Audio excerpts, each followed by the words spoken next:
This is for Richard.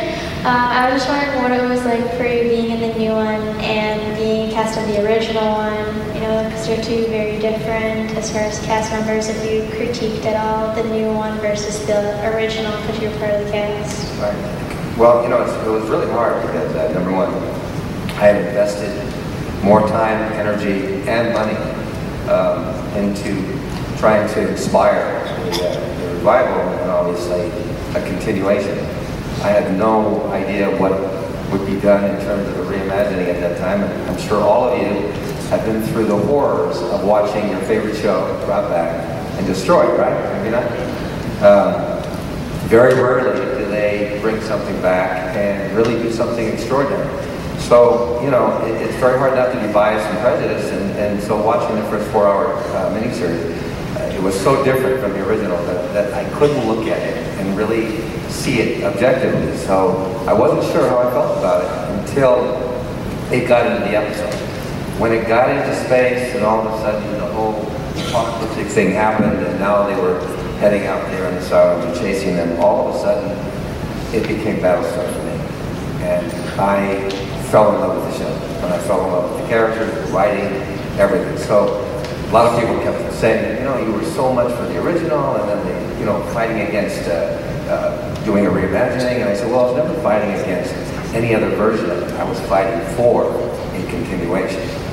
And only after I saw it that I realized that, number one, they had done something extraordinary by hiring Ron Moore and this incredible cast and staff of actors. And nobody appreciates great art, visionary art, artistry more than me. So if you want to talk about what got me over my, you know, prejudice, it was watching something that I truly, I don't know about you, but I'm hungry for great stories. I'm hungry, and I'm a big sci-fi fan. I'm hungry for great sci-fi.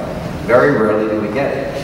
And this was a show for me that I could not, I mean, I wanted to be part of it, but I didn't know how that would happen. And when I invited Ron Moore to the 25th BattleStar Anniversary Convention, which I produced, and by the way, I will never do another convention. You know, and the reason why I have great appreciation for people who put on conventions, but you know, it is such a challenge to pull together all these various forces of people to make an event happen. But the greatest thing that came out of that was meeting Ron Moore, getting to sit down and talk to him, and he realized that I was not some monster that was trying to, you know, get in his way or put him down. I was never against the new show. I again was trying to make the case for a continuation. But after I talked to him, saw what he did, even when it was so different, I could see the artistry, and I even said it to that crowd, because they had heard Ron Moore say, well, look, you know, if you don't like it, throw popcorn.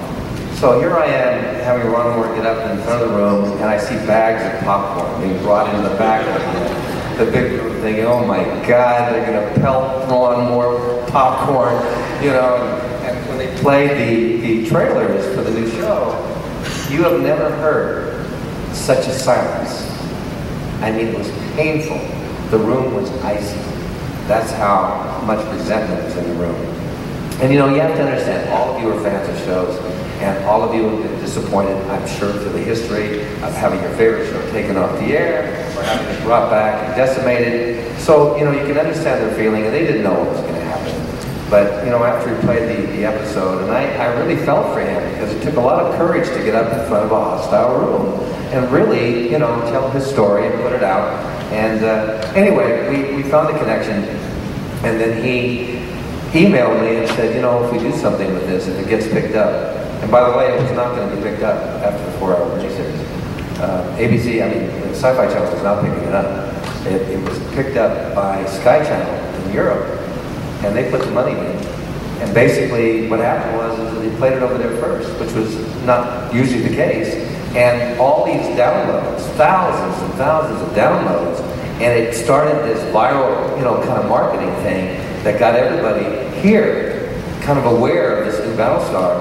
And then finally, you know, they played it here, and they decided to pick it up as a series. He called me in, and I found that some of the writing staff were guys that I had gone to acting school with.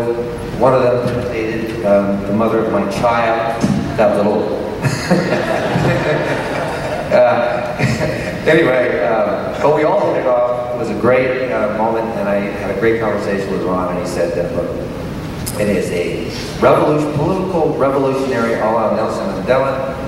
He didn't say only darker. He basically said, you know, and I had always been a revolutionary in my life, like all artists are, and I love Nelson Mandela. That whole story to me is one of the most inspiring stories of anybody in the history of this planet. How can somebody suffer the slings and arrows of outrageous fortune and come out of it with love, forgiveness, and empathy for humankind? I was blown away by him. So I said I could not wait to be able to play that episode. And it was only one episode, but it turned into an ongoing role, which is one thing that BattleStar always did. They brought people in, and if something happened, you know, chemistry happened, they took advantage of it. Aaron, you know, Douglas is a big example. Very little dialogue, not much of a big role. By the way, one of my favorite characters at the beginning was Aaron Douglas' character. I just love that character. But nevertheless, they took advantage. They saw the talent, what he brought to it, the improv that he brought to it, and it grew into something. And they took advantage also of the Tom Zarek character. So for me, I got a chance to play one of the most extraordinary characters I've ever played. I love Apollo, but Apollo's a very challenging character to write for. Has always been the case. Because why?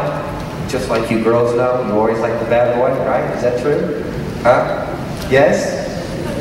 Well, writers like characters that are fatally flawed. So, you know, Paul was always that kind of stand-up, true blue guy. So for me, playing Tom Zarek was a lot more fun, a lot more challenging, and I was able to bring a lot more, I think.